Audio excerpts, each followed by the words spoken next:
हमारे साथ इस वक्त हमारे मेहमान भी जुड़ रहे हैं और हरीश खुराना साहब भारतीय जनता पार्टी से हैं, जावेद अंसारी साहब जुड़ रहे हैं हमारे साथ, संजीव झा जी हैं आम आदमी पार्टी के एमएलए। आप सभी का बहुत बहुत स्वागत। इस फैसले को कैसे देखते बात करें?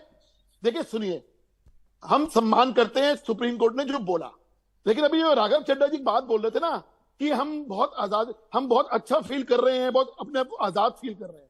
आजाद पता क्यों फील कर रहे हैं? वो इसलिए फील कर रहे हैं कि जो भ्रष्टाचार की जो इन्होंने इंडस्ट्री लगा रखी थी, चाहे वो स्वास्थ्य के अंदर स्कूल रूम का घोटाला हो, चाहे वो शराब का घोटाला हो, चाहे कंस्ट्रक्शन वर्कर का घोटाला हो, ये जो तमाम घोटाले थे ना, इसमें कहीं ना कहीं जो एक चेक एंड बैलेंस का काम कर रहे थे वो अफसर लोग कर रहे थे। अब जो आज जो अरविंद केजरीवाल ने भी बोला कि हम तो बड़े पैमाने पर ट्रांसफर करेंगे, बहुत बड़े सब, देखिए सरकार की पॉलिसी कह रही है, इस सरकार की पॉलिसी रही है ना खाता ना बही, जो केजरीवाल कहे वही सही, यही होता है। और ये हमने देखा है अंशु प्रकाश के मामले में, याद करिएगा वो चीफ सेक्रेटरी थे, किस प्रकार से उनको रात के अंधेरे में घर पे उनको अपने सीएम ने अपने घर पे बुलाया और किस प्रकार से उनके साथ व्यवहार किया। यहाँ संजीव झा भी बैठे, वो वहां भी शामिल थे या नहीं शामिल थे मुझे नहीं मालूम, लेकिन आम आदमी पार्टी के ऊपर आज भी केस चल रहा है उस बात के ऊपर। सवाल इस चीज का है कि ये लोग इंडस्ट्री बनाएंगे उस चीज की। मैं आपको चैलेंज करता हूं, जिस प्रकार से भ्रष्टाचार के तमाम आरोप लग रहे हैं ना, ये जो इंडस्ट्री बनाएंगे ट्रांसफर और पोस्टिंग की, इसलिए इनको इसलिए चाहिए थी। दूसरी बात, अब ये कह रहे थे कि हम लोग तो बहुत बड़े बड़े हमने काम किए हैं। एक तरफ आप कहते हो हमने बहुत बड़े काम किए हैं, शिक्षा में क्रांति लेके आए हैं, स्वास्थ्य में क्रांति लेके आए हैं, दूसरा आप कह रहे हो कि हमें काम से रोका जा रहा था, हमें काम नहीं करने दिया जा रहा था। सवाल इस चीज का, या तो वोट सही था कि आज सही है।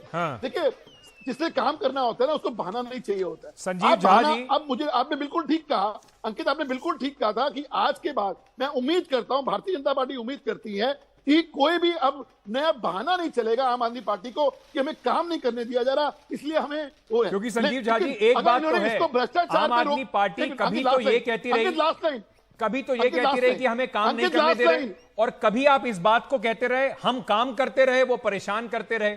तो ये बात तो कहीं ना कहीं है कि एक दोहरा कोशिश की जा रही है, जहां आपकी ना चले वहां काम नहीं करने दे रहे, और जहां चल जाए वहां हमने मॉडल सेट कर दिया। कम से कम आज के बाद तो ये बात खत्म। देखिए अंकित भाई, अभी हरीश भाई गुस्सा कर रहे थे, बहुत गुस्सा रहे थे। ये गुस्सा तभी आता है जब किसी की चोरी पकड़ी जाए या किसी का झूठ सबके सामने आ जाए। देखिए लगातार ये कह रहे थे, आज सुप्रीम कोर्ट के ये फैसले कई बातों पे मोहर लगाता है, ठीक है, कई बातों पे मोहर लगाता है। संजीव जी, अब मुझे बोलने दीजिए हरीश भाई, मैं इंटरव्यू नहीं कर रहा हूं। एक बात स्पष्ट कर देते हैं, क्योंकि हम थोड़ी देर से हरीश खुराना के पास आए, उनके नाराजगी उस बात को लेकर थी, इस फैसले को लेकर नहीं है, वो ये बात स्पष्ट कर चुके हैं। अब अपनी बात का जवाब दीजिए। हाँ बिल्कुल बिल्कुल बिल्कुल, मैं जवाब देता हूं। देखिए मैं भी 3 बार का विधायक हूं और लगातार पिछले 8 साल से इस बात का संघर्ष चल रहा था। क्या संघर्ष था? दिल्ली की जनता ने अपनी सरकार को चुना और उस चुनी हुई सरकार के पास शक्ति होनी चाहिए। अरविंद केजरीवाल जी 8 साल से लगातार कहते रहे कि अगर सरकार हमें चुना दिल्ली की जनता ने तो अधिकारी हमारे पास होनी चाहिए। यही बात तो सुप्रीम कोर्ट ने कहा ना कि अगर इलेक्टेड गवर्नमेंट के पास ऑफिसर का कंट्रोल नहीं होगा तो ये प्रिंसिपल ऑफ ट्रिपल चेन की अकाउंटेबिलिटी रिडंडेंट हो जाएगा। इन्होंने कहा ना कि रियल पावर जो है वो किसके पास, इलेक्टेड गवर्नमेंट के पास होना चाहिए। अब ये कह रहे हैं कि देखिए, या तो कहते हैं काम होने नहीं देंगे या कहते हैं काम हुआ। बिल्कुल ठीक बात है। देखिए अगर इरादे मजबूत है ना तो काम की गति को आप धीमी कर देंगे, काम रोकेंगे नहीं। अरविंद केजरीवाल काम करना जानता था, काम करने के लिए धरना देना पड़ता था, काम करने के लिए प्रेस कॉन्फ्रेंस करना पड़ता था, काम करने के लिए हमें सुप्रीम कोर्ट जाना पड़ता था। आज भी गए हैं ना, आज देखिए कि एल्डरमैन की नियुक्ति को लेकर हम सुप्रीम कोर्ट में हैं, हम टीचर्स को फिनलैंड भेजने को लेकर हम कोर्ट में हैं। तो अब तो अगली बार आपसे सीधा सीधा काम पर ही सवाल पूछा जाए ना, अगली बार तो अब आप ये नहीं कहेंगे ना बीजेपी काम नहीं करने दे रही, जो अच्छा या बुरा होगा उसकी जवाबदेही पूरी अरविंद केजरीवाल की है। अब बिल्कुल, मैं ये अरविंद केजरीवाल जी 2015 से शुरू से कहते रहे कि अगर चुनी हुई सरकार के पास शक्तियों की जिम्मेदारी हमारी होगी, तो हम कह रहे हैं कि हमें काम करने दो। अगर बुरा काम जनता हमें निकाल देगी, जनता हमें निकाल देगी। जावेद अंसारी साहब से एक सवाल लेते हैं और उसके बाद फिर मैं हरीश खुराना जी के पास जाऊंगा जो कह रहे थे संजीव जी। जावेद साहब, क्या असर इसका पड़ेगा? क्या इसको कहीं ना कहीं अरविंद केजरीवाल और उनकी सरकार के लिए एक बूस्ट के तौर पर देखा जाए? क्योंकि सुप्रीम कोर्ट ने कम से कम एलजी का जो दायरा है उसको सेट कर दिया है।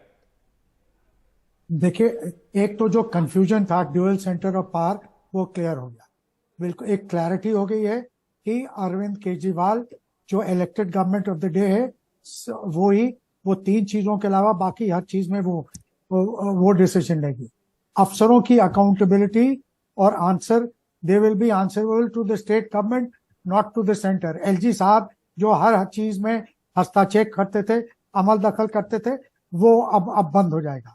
और दूसरी उतनी ही अहम बात यह है कि केजरीवाल सरकार की अब जवाबदेही भी बढ़ जाएगी। अब ये बहाना बनाना कि फलाना काम नहीं करने दे रहा था, ढिकाना काम नहीं करने दे रहा था, अब उनको जो कुछ वो चाहते थे मिल गया।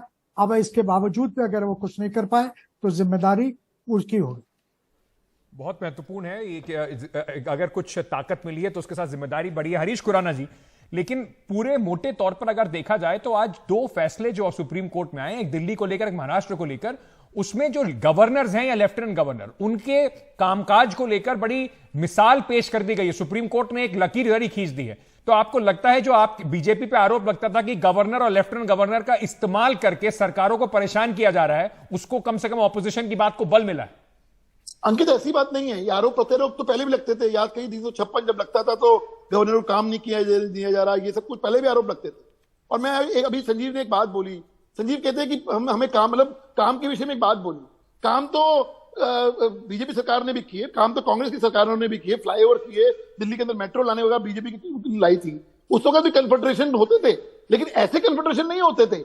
मुझे याद है अरविंद केजरीवाल ने खुद एक पब्लिक मीटिंग में कहा था मेरे पिताजी को लेके कि मदन लाल खुराना कहा करते थे कि दिल्ली के अंदर उनकी एक चपरासी की वो भी नहीं है कि वो ट्रांसफर कर सके। लेकिन उसके बावजूद 5 साल बहुत अच्छा काम किया भारतीय जनता पार्टी की सरकार ने।